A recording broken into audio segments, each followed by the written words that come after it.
until it's in your own backyard.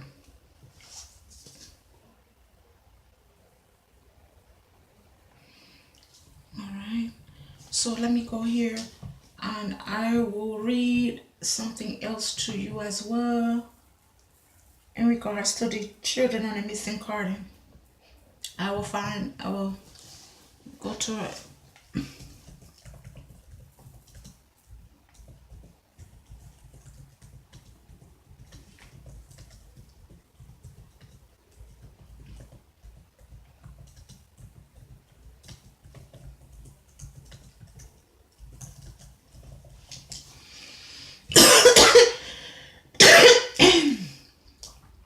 All right.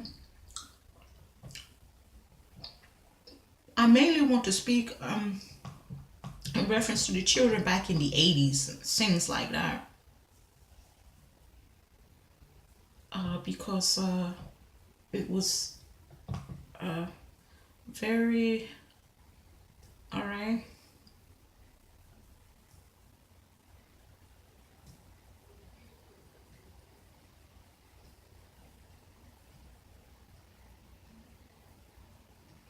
Okay, it says getting such messages out as quickly as possible is considered key in helping law enforcement find missing people. And today's near instantaneous alerts are a dramatic improvement over the way the public used to be notified about missing children. Long before Amber Alerts, the Faces of America Vanished Children started out from milk cartons during a short lived initiative that provided long term results for the nation's missing children movement. In the mid 1980s, a Michigan based nonprofit, the National Child Safety Council, spearheaded the National Milk Carton Initiative, publicized photos of missing and endangered youth at a time when few such programs existed. So they're saying back then they didn't have any security, proper security. The funds wasn't available, from what I perceive, to protect or to help find or locate these children at that particular time. But now, laws are more stern and they have a better security system in regards to helping you find, like the Amber Alert and things like that, and so forth and so on. So these children was coming up missing consistently, especially the girls. They had a high population of little girls coming up missing back in the 80s and things like that were on the milk cartons. It was more girls than boys. I noticed high percentage of girls was coming up missing over the boys. Um, and like I say now, it's kind of hard to get away with um, uh, abducting someone, and the chances of finding that particular individual now is higher than back then in the 80s when children would come up missing and they couldn't find them or they didn't find them and they put them on milk cartons. And until this day, they have a up to 2019, they still have a high popularity of the children not being found. And I'm going to tell you in my notes where one guy brought to my attention that crossed my mind before he brought it to my attention. But I was glad that he highlighted that for me, to signify that I wasn't losing my mind. So, as we know, we have a lot of different cultural sects in this world, and some cults are good cults. Some of them are not good cults. Some of them are not out for your well-being, and doesn't suit your needs where it's necessary as far as you joining these cults. And I'm going to get to the point that I'm trying to make in reference to the missing children. So as we know, we have a lot of cultural sects here in the USA as well, and we have them overseas. And a cult is like you have religious cults, and some of them has a lot of investments. They have money, and they take people in and they raise them up, give them a good life. They have those type of cults, and they just have a cult where it's not so good. For example, like the Department of Family and Children Services, that's another cultural program. I think it is by the state, and that's another cult where they take children from the families that's unfit, and they raise them up and give them the kids up and give them the best, comfortable upbringing that they need until they can fend for themselves. All right. So what was stated to me today that was brought to my attention, like I said, it crossed my mind already, that some of these children, it was an organized crime. The children being missing on the milk carton. That it was stated that most of those children were sold for, and they're overseas now, and they were brought up by a cult, and I don't know which one, but some of them are in cultural sex, that was told to me, and the family sold them so they could have a better future because they had more in those cults to offer, especially the girls. They had more to offer and had a better upbringing. You know, as far as America goes, so they sacrifice the children and let these particular cults raise them, up over the sea over there from America. So some of them say it was a crime, organized crime, that the children really wasn't harmed in some cases, and in some cases some children are actually missing.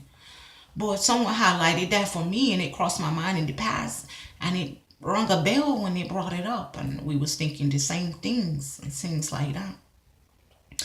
So yeah, so I have a few minutes, I must go. So yeah, so the children being missing and put on a milk carton, they haven't been found today. And someone said, hey, in the conversation, they said, hey, I see them being raised up over there. They're driving nice cars. They're of age now.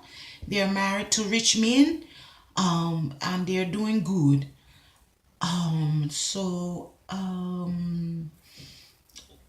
That was brought to my attention, and hey, some people say they found some of the children dead. Actually, really are missing. They had really been abducted and harmed and things like that. And the boys as well. They could be brought up in a cultural set over the sea from United States. Their family could have sold them, or they could have been stolen. As for the women as well, they could have been stolen or sold.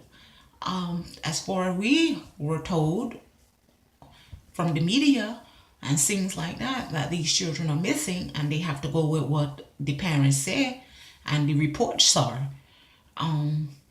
But yeah, they say that some of those children, they had an organized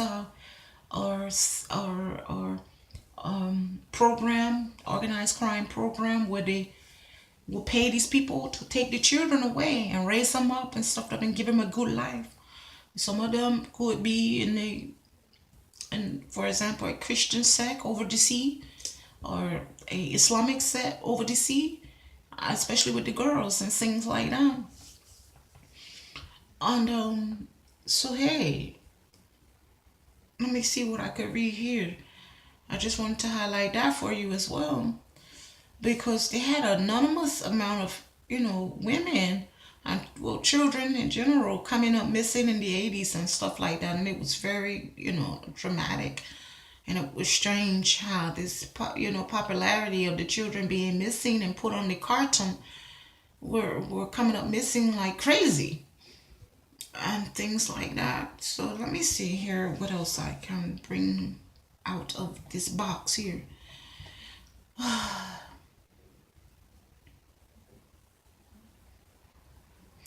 It said, but the effort also raised a serious issue in public consciousness: the problem of missing children and the need for a national source of timely information, a service provided today by the National Center for Missing and Exploited Children in Virginia.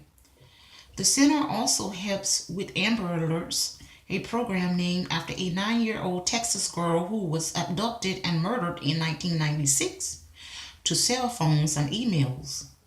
The technology makes it much more immediate, said Nancy McBride, the center's national safety director. As of Monday, Florida had 6 unsolved Amber Alerts for missing children, including Halia Cummings of Putnam County in 2009, Trenton Duckett, who disappeared from Leesburg in 2006. In 2008, 10 children were found after Florida Amber Alerts were issued, according to the Florida Department of Law Enforcement. So, hey, there are children still coming up missing here. Or is this an organized crime? That they don't want the children, or are they actually missing for sure? The ones that are not found, or are they in a cultural sect over the sea somewhere over there out there? And maybe they put, hey, just thinking from what was perceived from the notes that I have from one guy telling me that the children could have been sold to a cultural sect over the sea. I'm thinking that maybe they could have took these children and realized they wasn't beneficial, as far as they wasn't educated enough, or they didn't catch on, or maybe they realized they didn't need them, they weren't any good to them, and maybe they could have really actually been abducted by a predator or a pedophile to harm them or things like that, and not sold to a sexual cult with the intentions are to raise you up and give you the good education that is proper for you and your needs, and your stability and things of that nature. All right. So as we know, I just want to bring that to your attention and things like that. And I must go. I have things I have to do, and I just want to leave you with this. And I am Julia C. And remember, I too am your brethren in the tribulation.